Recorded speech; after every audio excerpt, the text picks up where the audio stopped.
Now what we are going to discuss, friends, is model code of conduct for registered valuers under rule 12E of the company's registered valuers and valuation rules. So in this background of what is ethics, what is good governance, and what are the professional standards that we need to follow just to ensure that we valuation professionals do follow these standards, do what is required so as to be in line with the ethics. The rules, the registered valuers valuation rules have listed out 8 different headings, and under those 8 different headings there are 29 different clauses, and these clauses and these 8 headings is to ensure minimum. Now remember, friends, and please pay attention, this model code of conduct is only to give minimum, यानी कि इतना तो so much has to be done. If you do it more than this, all the more better. Model code of conduct is only to ensure that the minimum standards of ethics and professional commitment standards are followed. Model code of conduct does not tell you, okay, this is what you do, anything above this you do not have to do. See, unfortunately or incidentally, and please pay attention, many times I am sure you would have noticed, we people tend to look at the law in a very different way. So the government will bring out the law with an objective to instill, to put in place good corporate governance. And what we would try to do, we would look at the rule and try to see as to how this rule can be technically bypassed. So the moment you have a thought in your mind as to how to bypass this rule or how to bypass this provision, the purpose of that law is completely defeated. So therefore, friends, I am discussing these 8 headings with you one by one. But remember, these 8 headings is not to tell you that this is the boundary. These 8 headings are only to tell you that this much minimum has to be done in any case. If you do it more than this, nothing like that.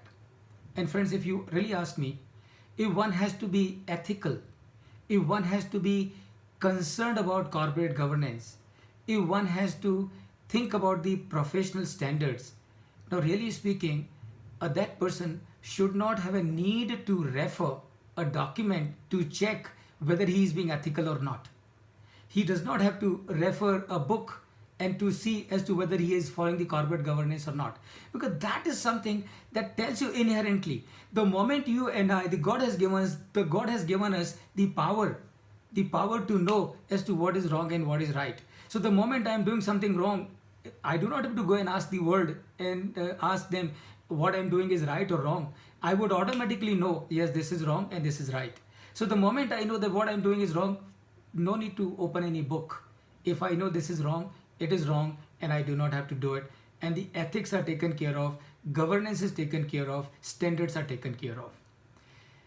But when the government makes law, they have to make a provision for something which is minimum, and that minimum is of 8 clauses, 8 headings, and those 8 headings are: number 1, integrity and fairness. Quite obvious.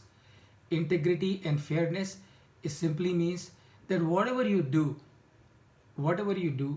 your integrity should not be questioned. Whatever you do the things which are fair to everyone. Fair to everyone. And that is clause number 1. We will discuss the sub clauses also of these headings, but just to give you the boundaries, number 1. Number 2, professional competence and due care. Now what does it mean? Do not look at it theoretically. Professional competence and due care means what? It means I am a registered valuer, qualified, registered with IBBI, practicing valuation as a profession. Merely by passing the exam and taking the membership of IBBI, the road does not end. As a matter of fact, The road starts from there. The road starts from there. That means what? Having passed the exam, become the member of IBBI, I do not have to stop improving my competence. I do not have to stop improving myself.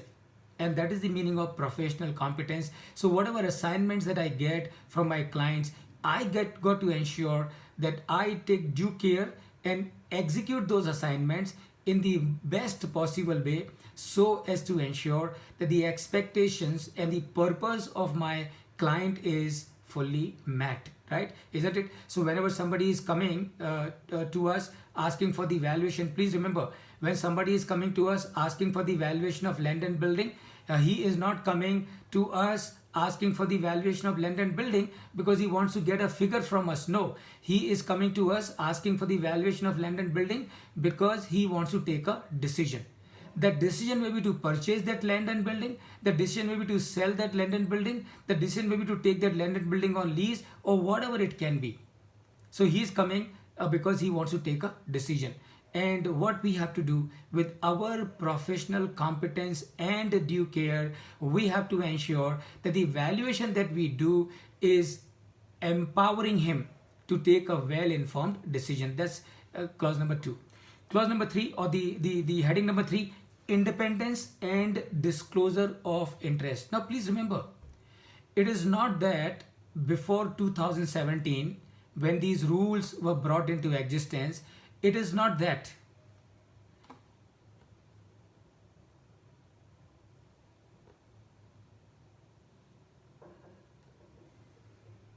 Just a minute. There's some technical hitch.